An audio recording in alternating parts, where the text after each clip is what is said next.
ओम दुम दुर्गाय नमः। स्वागत है आपका हमारे चैनल द रिलीजियस लाइफ में।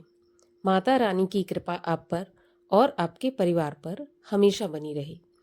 दोस्तों, आज के वीडियो में आप सुनेंगे दुर्गा सप्तशती के दूसरे अध्याय का पाठ। दूसरे अध्याय में देवताओं के तेज से देवी का प्रादुर्भाव और महिषासुर की सेना का वध वर्णन किया गया है। तो आरंभ करने से पहले आपसे अनुरोध है कि अगर अभी तक आपने चैनल को सब्सक्राइब नहीं किया है, पहली बार मेरे चैनल पर आए हैं, तो कृपया चैनल को सब्सक्राइब कर लें। आज की कथा अच्छी लगे तो लाइक अवश्य करें और कमेंट में जय माता दी लिखें। तो चलिए अब हम शुरू करते हैं दुर्गा सप्तशती का दूसरा अध्याय। ऋषि कहते हैं, पूर्व काल में देवताओं और असुरों में पूरे 100 वर्षों तक घोर संग्राम हुआ। उसमें असुरों का स्वामी महिषासुर था और देवताओं के नायक इंद्र थे। उस समय में देवताओं की सेना महाबली असुरों से परास्त हो गई। संपूर्ण देवताओं को जीतकर महिषासुर इंद्र बन बैठा। तब पराजित देवता प्रजापति ब्रह्मा जी को आगे करके उस स्थान पर गए जहां भगवान शंकर और विष्णु भगवान विराजमान थे। देवताओं ने महिषासुर के पराक्रम तथा उसकी जीत का यथावत वृत्तांत उन दोनों देवेश्वरों से विस्तार पूर्वक कह सुनाया। वे बोले, भगवान महिषासुर सूर्य, इंद्र, अग्नि, वायु, चंद्रमा, यम, वरुण तथा अन्य देवताओं के भी अधिकार छीनकर स्वयं ही सबका अधिष्ठाता बना बैठा है। उस दुरात्मा महेश ने समस्त देवताओं को स्वर्ग से निकाल दिया है। अब वे मनुष्यों की भांति पृथ्वी पर घूम रहे हैं। दैत्यों की यह सारी करतूत हमने आप लोगों से कह सुनाई। अब हम आपकी ही शरण में आए हैं। उसके वध का कोई उपाय सोचिए। इस प्रकार देवताओं के वचन सुनकर भगवान विष्णु और शिव ने दैत्यों पर बड़ा क्रोध किया। उनकी भौहें तन गईं और मुंह टेढ़ा हो गया। तब अत्यंत कोप से भरे हुए चक्रपाणी विष्णु भगवान के मुख से एक महान तेज प्रकट हुआ। इसी प्रकार ब्रह्मा, शंकर तथा इंद्र आदि अन्य देवताओं के शरीर से भी बड़ा भारी तेज निकला। वह सब मिलकर एक हो गया। महान तेज का वह पुंज जाज्वलमान पर्वत सा जान पड़ा। देवताओं ने देखा, वहां उसकी ज्वालाएं संपूर्ण दिशाओं में व्याप्त हो रही हैं। संपूर्ण देवताओं के शरीर से प्रकट हुए उस तेज की कहीं तुलना नहीं थी। एकत्रित होने पर वह एक नारी के रूप में परिवर्तित हो गया और अपने प्रकाश से तीनों लोकों में व्याप्त जान पड़ा। भगवान शंकर का जो तेज था, उसमें उस देवी का मुख प्रकट हुआ। यमराज के तेज से उसके सिर में बाल निकल आए। भगवान विष्णु के तेज से उसकी भुजाएं उत्पन्न हुई। चंद्रमा के तेज से दोनों स्तनों का और इंद्र के तेज से मध्य भाग का प्रादुर्भाव हुआ। वरुण के तेज से जंघा और पिंडली तथा पृथ्वी के तेज से नितंब भाग प्रकट हुआ। ब्रह्मा के तेज से दोनों चरण और सूर्य के तेज से उसकी उंगलियां हुईं। वसुओं के तेज से हाथों की उंगलियां और कुबेर के तेज से नासिका प्रकट हुई। उस देवी के दांत प्रजापति के तेज से और तीनों अग्नि के तेज से प्रकट हुए थे। उसकी भौहें संध्या के और कान वायु के तेज से उत्पन्न हुए थे। इसी प्रकार अन्य देवताओं के तेज से भी उस कल्याणमयी देवी का आविर्भाव हुआ। उसके बाद समस्त देवताओं के तेज पुंज से प्रकट हुई देवी को देखकर महिषासुर के सताए हुए देवता बहुत प्रसन्न हुए। पिनाकधारी भगवान शंकर ने अपने एक शूल निकालकर उन्हें दे दिया। फिर भगवान विष्णु ने भी अपने चक्र से एक चक्र उत्पन्न करके भगवती को अर्पण किया। वरुण ने भी शंख भेंट किया। अग्नि ने उन्हें शक्ति दी और वायु ने धनुष तथा बाण से भरे हुए 2 तरकश प्रदान किए। सहस्त्र नेत्रों वाले देवराज इंद्र ने अपने वज्र से वज्र उत्पन्न करके दिया और ऐरावत हाथी से उतारकर एक घंटा भी प्रदान किया। यमराज ने कालदंड से दंड, वरुण ने पाश, प्रजापति ने स्फटिकाक्ष की माला तथा ब्रह्मा जी ने कमंडलू भेंट किया। सूर्य ने देवी के समस्त रोमकूपों में अपनी किरणों का तेज भर दिया। काल ने उन्हें चमकती हुई ढाल और तलवार दी। क्षीर समुद्र ने उज्ज्वल हार तथा कभी जीर्ण न होने वाले 2 दिव्य वस्त्र भेंट दिए। साथ ही उन्होंने दिव्य चूड़ामणि, 2 कुंडल, कड़े, उज्ज्वल अर्धचंद्र, सब बाहुओं के लिए केयूर, दोनों चरणों के लिए निर्मल नूपुर, गले की सुंदर हंसली और सब उंगलियों में पहनने के लिए रत्नों की बनी अंगूठियां भी दी। विश्वकर्मा ने उन्हें अत्यंत निर्मल फरसा भेंट किया। साथ ही अनेक प्रकार के अस्त्र और अभेद्य कवच दिए। इनके सिवा मस्तक और वक्ष स्थल पर धारण करने के लिए कभी न कुम्हलाने वाले कमलों की मालाएं दी। जलद ने उन्हें सुंदर कमल का फूल भेंट किया। हिमालय ने सवारी के लिए सिंह तथा भांति भांति के रत्न समर्पित किए। धन अध्यक्ष कुबेर ने मधु से भरा पान पात्र दिया तथा संपूर्ण नागों के राजा शेष ने, जो इस पृथ्वी को धारण करते हैं, उन्हें बहुमूल्य मणियों से विभूषित नागहार भेंट दिया। इसी प्रकार अन्य देवताओं ने भी आभूषण और अस्त्र शस्त्र देकर देवी का सम्मान किया।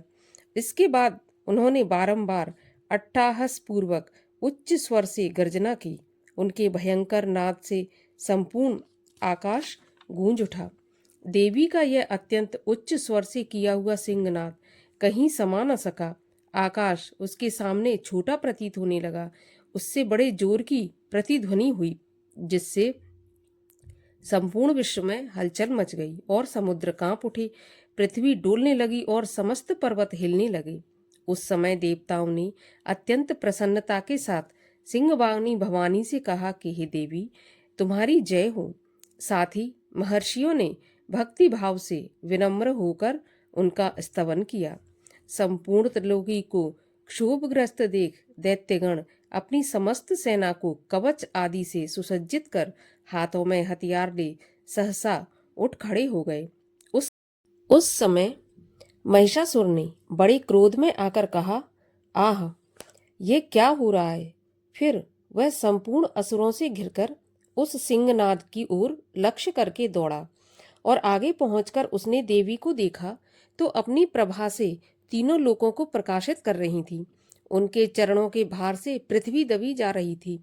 माथे के मुकुट से आकाश में रेखा सी खिंच रही थी तथा वे अपने धनुष की टंकार से सातों पातालों को क्षुब्ध किए देती थी। देवी अपनी हजारों भुजाओं से संपूर्ण दिशाओं को आच्छादित करके खड़ी थी। उसके बाद उनके साथ दैत्यों का युद्ध चालू हो गया।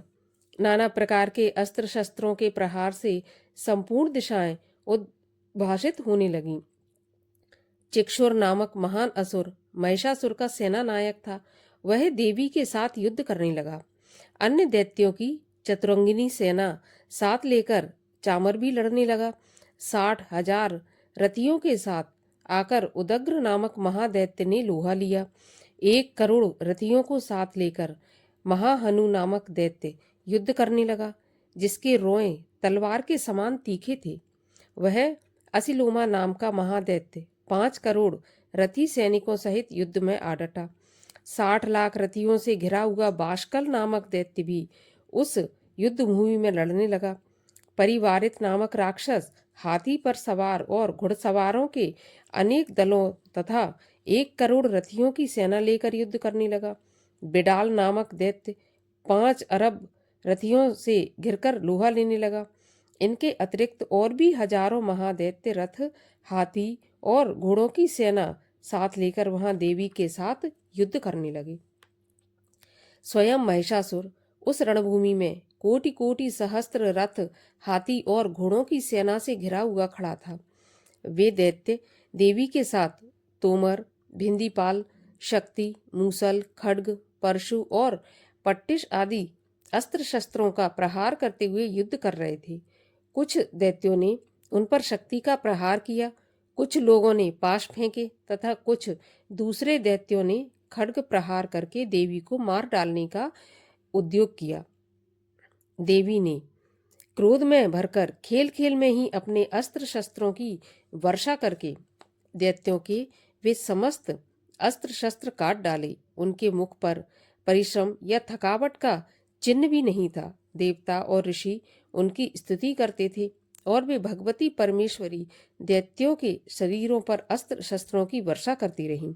देवी का वाहन सिंह भी क्रोध में भरकर गर्दन के बालों को हिलाता हुआ असुरों की सेना में इस प्रकार विचरने लगा मानो वनों में दावानल फैल रहा हो।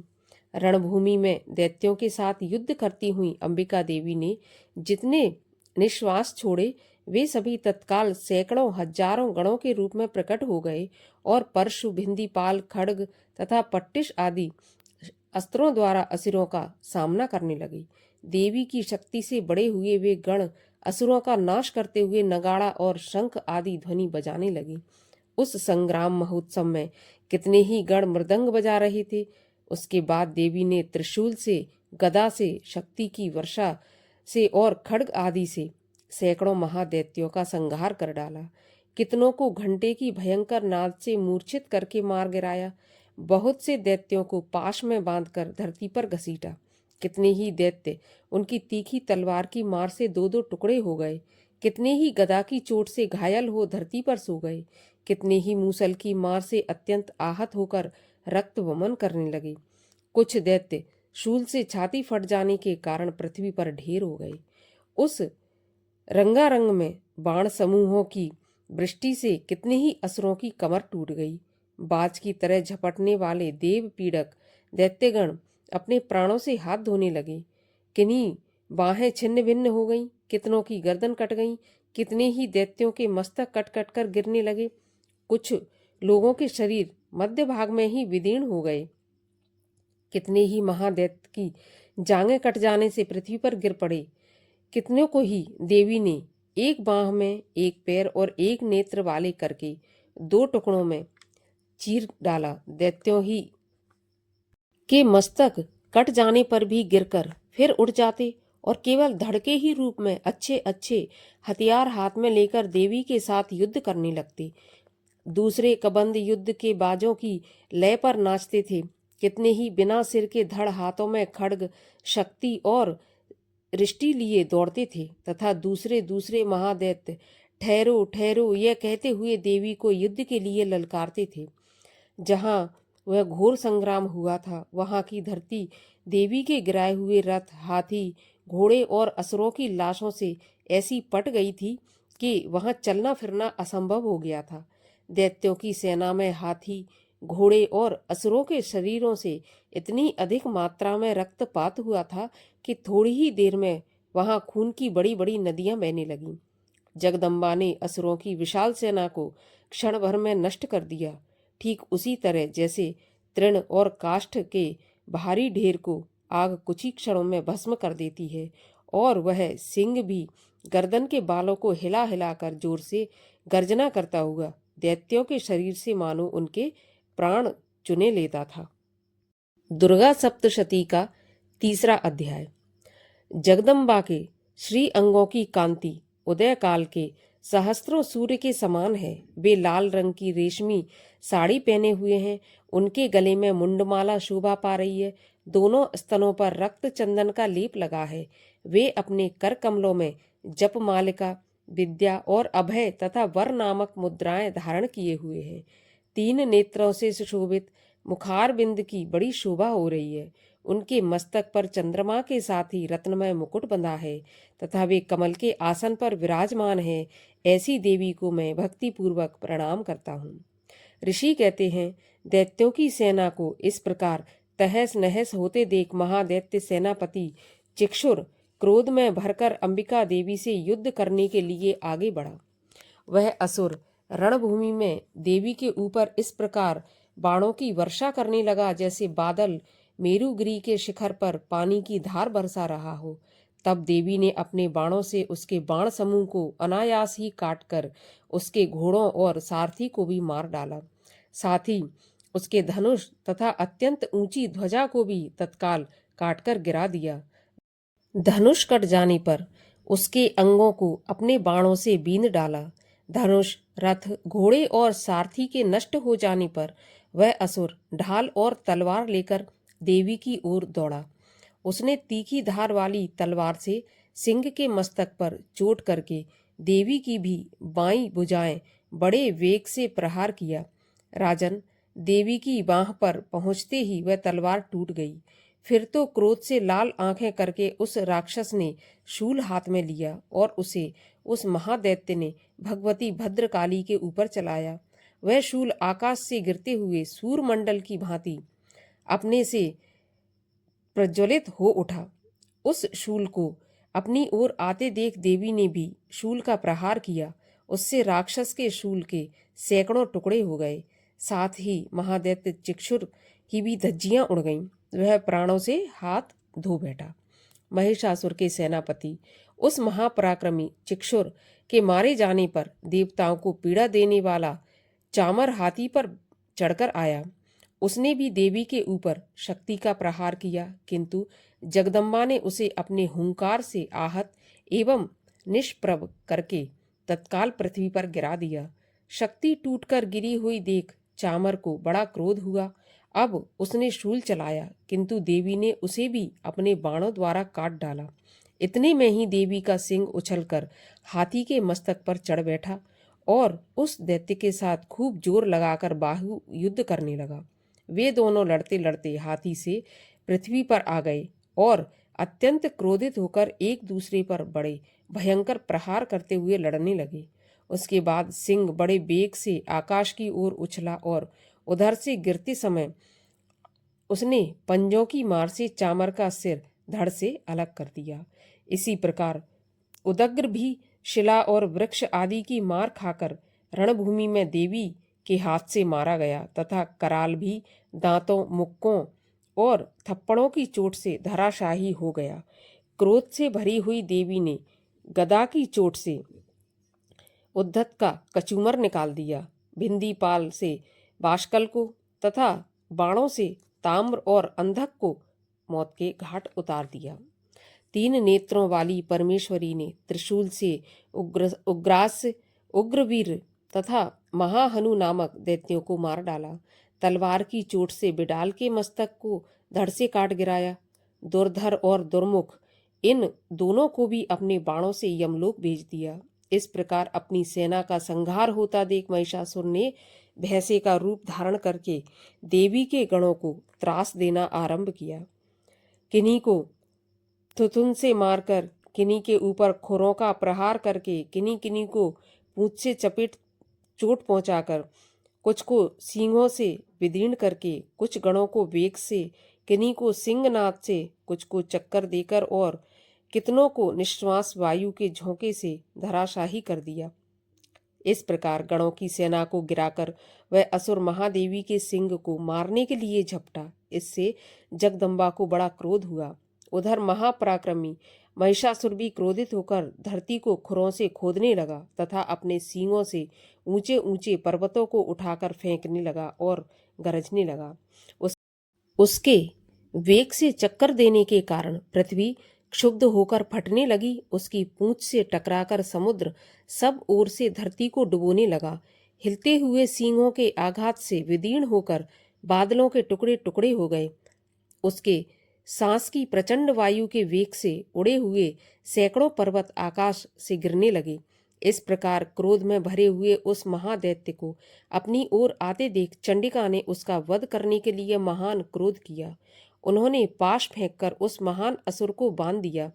उस महासंग्राम में बंध जाने पर उसने भैंसे का रूप त्याग दिया और तत्काल सिंह के रूप में वह प्रकट हो गया। उस अवस्था में जगदम्बा ज्यों ही उसका मस्तक काटने के लिए आगे बढ़ी, त्यों ही वह खड्गधारी पुरुष के रूप में दिखाई देने लगा। तब देवी ने तुरंत ही बाणों की वर्षा करके ढाल और तलवार के साथ उस पुरुष को भी बींध डाला। इतने में ही वह महान गजराज के रूप में परिणत हो गया तथा अपनी सूंड से देवी के विशाल सिंह को खींचने और गरजने लगा। खींचते समय देवी ने तलवार से उसकी सूंड काट डाली। तब उस महादैत्य ने पुनः भैंसे का शरीर धारण कर लिया और पहले की ही भांति चराचर प्राणियों सहित तीनों लोकों को व्याकुल करने लगा। तब क्रोध में भरी हुई जगत माता चंडिका बारंबार उत्तम मधु का पान करने और लाल आंखें करके हंसने लगी। उधर वह बल और पराक्रम के मद में उन्मत्त हुआ राक्षस गरजने लगा और अपने सींगों से चंडी के ऊपर पर्वतों को उठा उठाकर फेंकने लगा। उस समय देवी अपने बाणों के समूहों से उसके फेंके हुए पर्वतों को चूर्ण करती हुई बोली। बोलते समय उनका मुख मधु के मद से लाल हो रहा था और वाणी लड़खड़ा रही थी। देवी ने कहा, अरे मूढ़, मैं जब तक मधु पीती हूँ तब तक तू क्षण भर के लिए गरज ले। मेरे हाथों से तेरी मृत्यु हो जाने पर अब शीघ्र ही देवता भी गर्जना करेंगे। ऋषि कहते हैं, ऐसा कहकर देवी उछली और उस महादैत्य के ऊपर चढ़ गईं। फिर अपने पैर से उसे दबाकर उन्होंने शूल से उसके कंठ में आघात किया। उनके पैर से दबा होने पर भी महिषासुर अपने मुख से दूसरे रूप में बाहर होने लगा। अभी आधे शरीर से ही वह बाहर निकल पाया था कि देवी ने अपने प्रभाव से उसे रोक दिया। आधा निकला होने पर भी वह महादैत्य देवी से युद्ध करने लगा। तब देवी ने बहुत बड़ी तलवार से उसका मस्तक काटकर गिरा दिया। फिर तो हाहाकार करती हुई दैत्यों की सारी सेना भाग गई तथा संपूर्ण देवता अत्यंत प्रसन्न हो गए। देवताओं ने दिव्य महर्षियों के साथ दुर्गा देवी का स्तवन किया। गंधर्व राज गाने लगे तथा अप्सराएं नृत्य करने लगीं। इस प्रकार श्री मार्कंडेय पुराण में सावर्णिक मनवंतर की कथा के अंतर्गत देवी महात्म का महिषासुर वध नामक तीसरा अध्याय पूरा हुआ।